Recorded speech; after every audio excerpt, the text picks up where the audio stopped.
Here's what they saw when they looked at Natalie Slade. They saw a woman who had everything. They just didn't know how much of it she'd built herself. 50 years old. Dark auburn hair that fell past her shoulders, and the kind that looks effortless and costs nothing because it simply is. Eyes that were dark and patient and missed very little. The kind of face that photographs beautifully but is more interesting in person. Because in person you can see the thing behind it.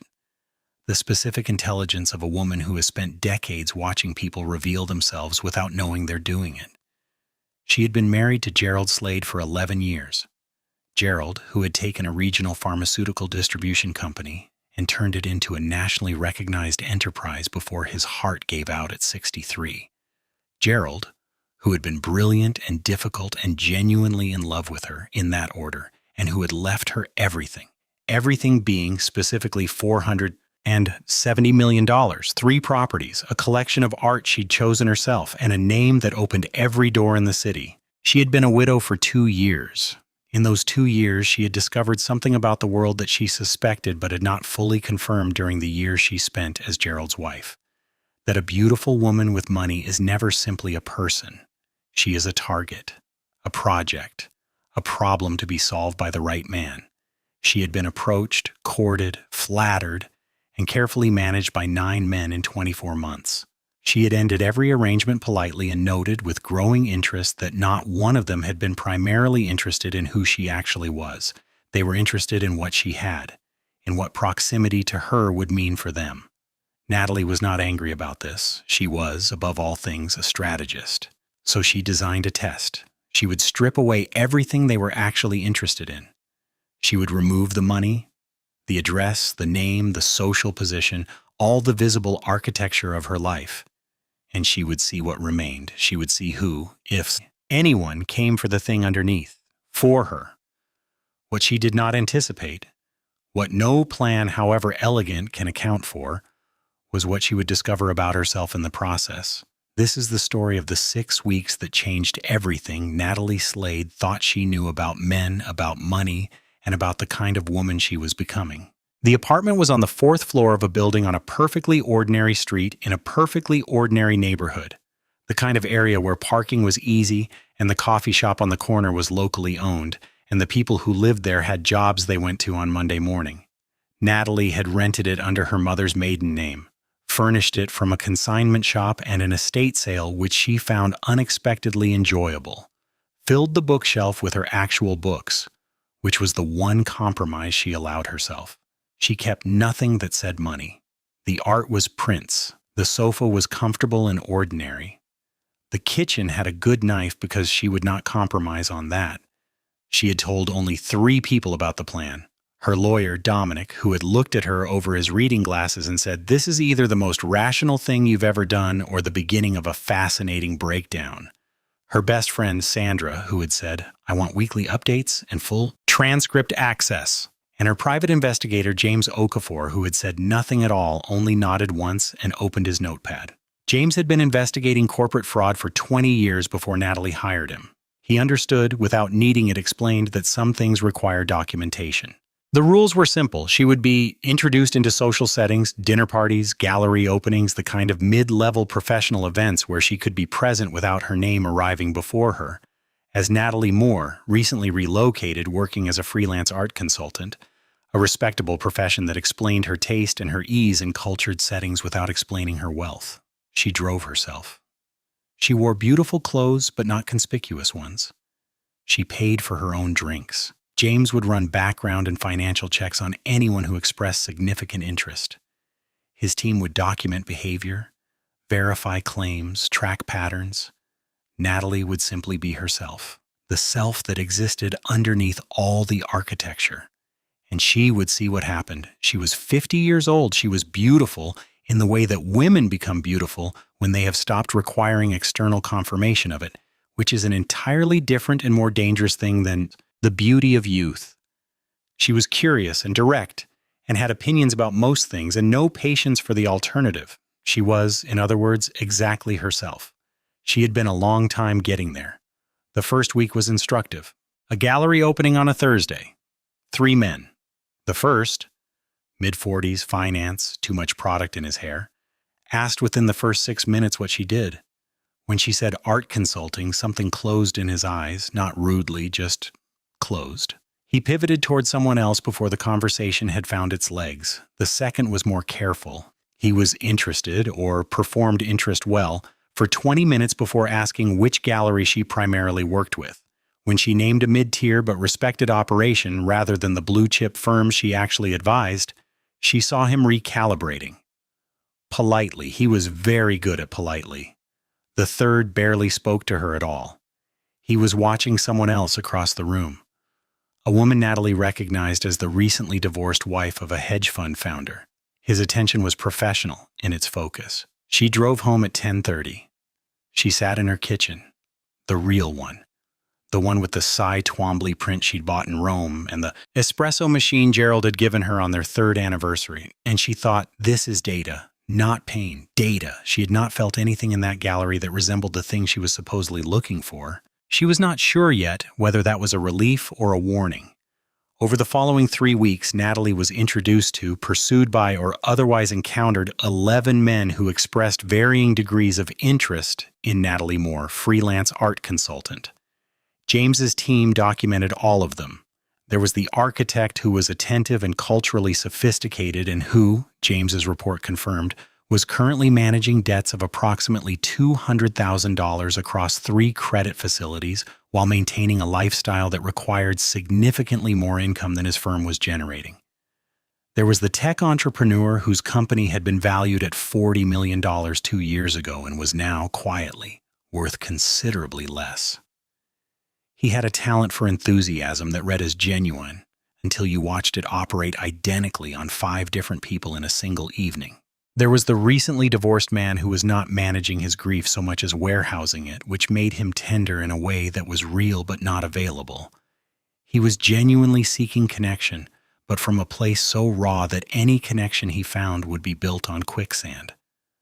Natalie liked him. She hoped he was in therapy. She did not return his second call. She was learning something that had not been in her original hypothesis. She had designed the experiment to test them. She had not anticipated how much it would test her. Not because she was falling for anyone, she wasn't, but because this stripped-down version of her life, this ordinary apartment and ordinary Friday nights and the particular freedom of being entirely unknown, was showing her something about herself she hadn't expected to see. She liked it. Not the performance of ordinariness, the actual experience of it. The question underneath that was beginning to form, slow and uncomfortable and real. What do I actually want? It was Sandra who mentioned Ethan Parrish. He's not your type, Sandra said, which was her way of saying he might be. He teaches architectural history at the university. He has 1 apartment, and I don't think it's particularly impressive. He restored an old sailboat last summer by himself. He has no idea who Gerald was. He has no idea who you are. She paused. He's 44. He looks like someone who reads. Another pause. He made me laugh twice in a 7-minute conversation, which I'm noting as statistically significant. Natalie said she'd think about it. She thought about it for approximately 12 hours and then told Sandra to arrange an introduction. The introduction happened at Sandra's dinner party, 8 people, a long table, the kind of evening where conversations find their own current. Natalie arrived and did what she always did in rooms where she was unknown. She observed before she participated. She found Ethan before they were introduced because he was the only person at the table who was listening more than he was speaking. He had the quality of someone who is genuinely curious about other people, not as sources of information or connection or advantage, but simply as people, which is rarer than it sounds. He was good-looking in an unspectacular way that became more interesting the longer you looked. Dark eyes behind glasses that he kept removing when he was thinking hard about something, then replacing. A quality of stillness when he listened that felt like a form of respect. They were seated across from each other. He asked her about art consulting. Not the polite version of the question, where people nod at the answer and move on, but the real version, where he followed the thread of what she said and pulled on it. She found herself saying things she hadn't planned to say, about what she actually believed about the relationship between art and money, about the specific ethical complexity of advising collectors who saw acquisition as a form of status rather than engagement. about a painting she'd seen in a small museum in Lyon that she still thought about. He listened. He disagreed with her about one thing, the market dynamics of mid-career artists, and said so directly and without apology, and was right and acknowledged it when she made the counter-argument that adjusted his point. He did not ask what area she lived in. He did not ask about her income. He did not ask if she was seeing anyone in the first conversation, which she had come to recognize as the question that announces its own agenda. When the dinner ended and they were putting on their coats in the hallway, he said, "I'd like to continue this conversation. I'm aware that's forward. I'm willing to be forward about it because it seems more honest than the alternative." Natalie drove home and sat in her ordinary apartment and felt something she had not felt in the gallery or at the cocktail parties or in any of the careful, strategic evenings of the previous 3 weeks. She felt like herself. Specifically and precisely herself. Seen, not assessed, heard, not heard, cataloged. She felt sitting on the consignment shop sofa with her coat still on, genuinely nervous, not the performance of nervousness, the real thing. That, she thought, was information. They had coffee the following Tuesday, then dinner the Thursday after, then a Saturday afternoon at a small museum, his suggestion, where he stood in front of a painting for 8 uninterrupted minutes saying nothing, and she stood beside him doing the same thing, and it was the most companionable silence she'd experienced in years. James ran his check. The report was notable primarily for what it didn't contain. No significant debt, no hidden financial entanglements, no pattern of pursuing wealthy women. One long relationship ended mutually 3 years ago. His former partner had relocated for a career opportunity, and they had parted by all accounts without damage to either. A small apartment, accurately described. The sailboat, accurately described. A salary that was modest by Natalie's standards and appeared to be, by his, sufficient. He was exactly who he said he was. Natalie read the report twice and found that this simple fact, a person being exactly who they said they were, had become so unexpected that it required processing. She admitted to Sandra on a Thursday phone call, in something that was beginning to feel like trouble. "Good trouble or bad trouble?" Sandra asked. "I'm not sure there's a difference," Natalie said. Over the next 2 weeks, something shifted. The experiment, which had been a controlled study with Natalie as the observer, became something she was inside of. Ethan made her laugh. He challenged her thinking without challenging her worth. He was interested in her opinions without requiring them to validate his own. He was physically present with her in that particular way of people who are not distracted, who are actually where they are when they are there. He did not know she had money. She was certain of this. He had never asked anything that suggested he suspected otherwise. He split the bill without making it a statement. He brought wine to her apartment because he'd thought she might like it, not because it was strategic.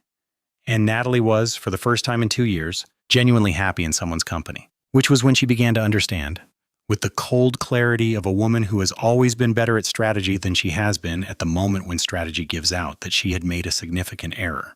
She had designed an experiment to protect herself. She had conducted it with rigor and intelligence and complete competence. And somewhere in the middle of it, she had forgotten that the person she was protecting herself from was not really the men. It was the risk. And the risk had arrived anyway. Wearing glasses and arguing about mid-career artist market dynamics, and she had let it in before she knew what it was. She told Sandra everything. Sandra was quiet for a long moment, then she said, "You have to tell him before the dinner party." Natalie had planned a reveal dinner, some 12 guests, the gold diggers among them, the moment of unmasking she had designed from the beginning, a clean ending to the experiment. Justice served. The curtain pulled back. "I know," Natalie said. She called Ethan that evening. She said she needed to tell him something before they saw each other again, and that it was complicated, and that she was sorry in advance for the complication. He said, with the specific patience she'd come to recognize as his particular form of kindness, "Tell me." She told him everything. The wealth, the name, the apartment, the investigator, the designed experiment, the 11 men before him. The report James had compiled about him that confirmed he was who he said he was. She said it plainly, without softening it, because she had learned that the truth told directly is more respectful than the truth managed for comfort. He did not say anything for a very long time. When he spoke, his voice was even. "You ran an investigation on me." "Yes." "Before you knew whether there was anything to investigate?" "Yes." Another silence. The apartment, the dinner parties, all of that was designed, yes, not the conversations, not what I said to you, not what I felt, but the circumstances, yes. She heard him breathe. I need some time, he said. I know, she said. I'm sorry. He didn't say she shouldn't be. He said good night and ended the call. The dinner party was 3 days later. Natalie had kept it. Not for the drama. She had lost her appetite for drama somewhere in the preceding 2 weeks. But because she had made promises to herself about honesty and she intended to keep them, even the ones that had become less satisfying than she'd imagined. 12 guests? A table she'd had set in the dining room of her actual apartment, the real one, with the Twombly and the espresso machine and the Gerald Slade name on the buzzer panel. 3 of the men from the experiment were present. The architect with the debt, the tech entrepreneur with the declining valuation, and a 4th who had been the most persistent and, James had confirmed, the most calculated in his approach. They arrived not knowing each other's connection to Natalie. They arrived in suits. They arrived performing versions of themselves they had carefully constructed for a woman they believed to be a comfortable art consultant. Natalie wore a dress that had cost more than the monthly rent on the ordinary apartment. She wore the jewelry she actually owned. She stood in her actual home and was, for the first time in 6 weeks, entirely herself, in visible form. She watched the moment land. The architect recognized the Slade name first. She saw it happen, saw recalculation, the expression that moved from social confidence to something more complicated before he got it back under control. The tech entrepreneur was slower but arrived at the same destination. The 4th man, the most calculated one, showed the least surprise, which told her something about how much research he'd already done. She had imagined this moment as satisfying. She had planned it as a conclusion, the experiment complete, the verdict rendered, justice distributed with clarity. What she felt instead, standing at the head of her table watching 3 men understand simultaneously how comprehensively they had miscalculated, was something closer to exhaustion than triumph, not regret. She did not regret knowing what she now knew, but she understood, fully and for the first time, that information is not the same as resolution, that you can be entirely right and still be sitting alone at a very expensive table. She said, quietly and without theater, that she had invited them this evening to let them know that she was aware of their intentions, that she bore them no ill will, and that she considered the matter closed. She thanked them for their time. She did not raise her voice. She did not name figures or produce documents. Dominic, her lawyer, was present. James was not, but his documentation was in Dominic's briefcase, a fact Natalie mentioned once clearly and did not need to mention again. The dinner was brief and not unpleasant in the way that things can be not unpleasant when everyone in the room understands exactly what is happening. The 3 men left within 40 minutes, each one making different peace with the evening in different ways. The architect was dignified. The tech entrepreneur was relieved, she thought, as if being caught was its own form of release. The 4th man was perfectly, professionally gracious, which told her he would be fine, and had probably already moved on to the next approach before he'd reached the elevator. Sandra stayed after. They sat in the kitchen and drank the good wine that had been opened and not finished, and Sandra said, "How do you feel?" "Clean," Natalie said, "and very tired."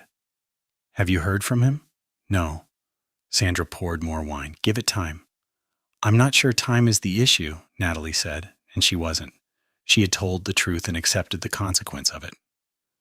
That was the whole of what she could do. The rest was not in her hands, and she had spent too long believing that enough intelligence and enough strategy could put everything in her hands. She was 50 years old. She was learning still what it meant to let something be out of her control. He called 11 days later, not a text, a call at 7 in the evening, which she almost didn't answer because she had spent 11 days making her peace with not answering. She answered. He said he wanted to meet. He said there was something he needed to tell her in person. He said he understood if she'd rather not and that he wouldn't ask twice. She said yes. They met at the small museum where they'd spent the Saturday afternoon, to his choice, which she noted. The museum was closed by the time they arrived, and they stood outside it on the pavement, which should have been awkward and wasn't. He told her. His voice was the same measured, even tone she'd come to know. The voice of a person who has thought carefully about what they're about to say and decided to say it anyway, which she recognized as a form of courage because she had practiced it herself and knew how much it cost. He told her that his name was Ethan Parrish, that he did teach architectural history, that apartment and the sailboat and the modest income were all accurately described. He also told her that his mother was Carolyn Parrish, that Carolyn Parrish had, 22 years ago, been the founding partner of a technology company that she had built over 15 years before selling it in a transaction that had generated, after taxes and distribution, approximately $230 million, that he had been raised in comfortable circumstances that he did not discuss because he had spent his adult life watching the way money changed how people treated him and had decided, methodically and without apology, not to lead with it. He told her that he had known within 20 minutes of their first conversation that she was not what she was presenting herself as. Not because of anything specific she'd said, but because he had spent years learning to recognize the quality of someone who is edited. He had said nothing because he was curious, because he wanted to see what she was doing and why, because, and this was the part where his voice changed, slightly became quieter. She interested him in a way that made him willing to wait for the truth. Natalie stood on the pavement outside the closed museum and understood with the specific, almost comic clarity of a person who has been outmaneuvered by their own game that she had been tested too. Not deliberately, he had not designed anything. He had simply done what she had done. Waited, observed, withheld, but without the apparatus, without the investigator, without the strategic framework. He had done it the way people do things when they have been paying attention for a long time. "You could have said something sooner," she said. "Yes," he said. "So could you." She looked at him, he looked at her. There was, she thought, something almost funny about this. Two people, each quietly wealthy, each having spent weeks performing ordinariness at each other, each having made the same decision for the same reason. Two people who had the same instinct about the same problem. "I ran an investigation on you," she said. "I know, I'd have done the same." A brief pause. I have, actually. I hadn't decided yet." She felt the thing she'd been managing for 11 days. The careful containment of it, the rational processing, the strategic distance, simply stop working. Not dramatically, just stop. Like a lock that has been held closed for a long time and finally releases. She had designed an experiment to find out who came for the thing underneath. She had not accounted for the possibility of someone who had the same instinct, the same wound, the same specific wariness about exactly the same thing. She had tested for gold diggers. She had found, instead, a mirror. They walked. The museum was on a street of old buildings and quiet shops, and they walked down it without deciding to, side by side, not touching. She asked him about his mother. He asked her about Gerald. They were real questions, asked because they actually wanted to know him. Not the performance of wanting to know, but the thing itself. She told him that Gerald had been the right person for the person she was at 31 and the wrong person for the person she became by 45, and that this complexity did not diminish what they had built together. That grief, when it's honest, contains multitudes. He told her that his mother's money had complicated his entire relationship to ambition, that he had worked to prove to himself that what he did existed independently of the safety net beneath it, which she understood entirely and which was, she noted, exactly the kind of thing you cannot tell someone until you trust them. They stopped outside a restaurant neither of them had planned to stop at. "I should be angry," he said. "About the investigation?" "You're not," she said. "I'm not." He considered this. "I think because I understand it. I've spent years doing the quieter version of the same thing." He looked at her. "It doesn't mean I won't revisit the feeling." "You should," she said. "I'd rather you feel the actual thing than manage it for my comfort." He was quiet for a moment. "That is exactly the right answer," he said, "which is annoying, because it means I have fewer objections than I'd planned on." She laughed. He looked at her laughing and he smiled. The real version. Not the contained one. They had dinner. Not the formal, strategic kind. The kind where the food gets cold because the conversation has its own momentum. The kind where the evening ends and both people are surprised by how late it is. Natalie Slade had designed a test to find out who would come for her, the real her, stripped of all the things that made her valuable to someone with an agenda. She had conducted it with precision and intelligence and complete strategic clarity. And what she had found in the end was not what she had been testing for. She had been testing for the absence of greed. She had found instead the presence of someone who understood exactly what she had done and why, because he had been doing a version of it himself. That was not in the hypothesis. She had not planned for being understood. The gold diggers dispersed, as gold diggers do, toward the next opportunity. The architect reduced his spending and increased his billings and was, by all James's subsequent reports, getting his financial house in order. Whether from the shock of exposure or his own belated reckoning, it didn't matter. He was doing it. The tech entrepreneur pivoted his company in a direction that, to everyone's surprise, including his own, began showing real returns. Natalie heard this from Dominic and found she was genuinely glad. She had never hated any of them. She had simply needed to know. She closed the ordinary apartment. She did it on a Saturday afternoon, alone, returning the key, taking the books from the shelf, standing for a moment in the empty rooms. She had been in that space, more herself than she'd been in years. She had also learned there that ordinariness was something she could choose, that it was not a disguise but a condition available to her if she wanted it, regardless of the square footage and the name on the buzzer. Carolyn Parrish, she learned over a dinner in the spring, was a small and formidably sharp woman who had opinions about everything and held them without apology. She greeted Natalie with the frank assessment of someone who had been protecting her son's interests for 44 years and had no intention of stopping. Natalie liked her immediately. She suspected the feeling was mutual and was confirmed in this when Carolyn said, at the end of the evening, entirely unprompted, "You'll do." Natalie drove home and called Sandra and said, "She told me I'll do," and Sandra laughed for a long time and said, "That is the single greatest compliment you have ever received." Natalie thought she was probably right. Ethan was in her kitchen when she got home reading. He had a key now, which still surprised her in the pleasant, slightly alarming way of things that are new and real. He looked up. "How was it?" "She told me I'll do," Natalie said. He put down the book. "She said that?" "Verbatim." He smiled. "The full version, the one that reached his ears. That's essentially a standing ovation. She told my last girlfriend she seemed pleasant, which in retrospect I should have recognized as a verdict." Natalie took off her coat. She thought about the ordinary apartment, about the consignment sofa and the good knife and the stripped-down evenings of 6 months ago, about what she'd been looking for and what she'd found instead. She was 50 years old. She had $470 million and a Cy Twombly print and a man in her kitchen who was quietly wealthy himself and had never once treated her money as the most interesting thing about her. She had run a test and been tested in return. She had been seen through, clearly and without judgment, by the one person she'd been hoping might see her. That was not what she'd designed the experiment to find. It was, she was beginning to understand, considerably better.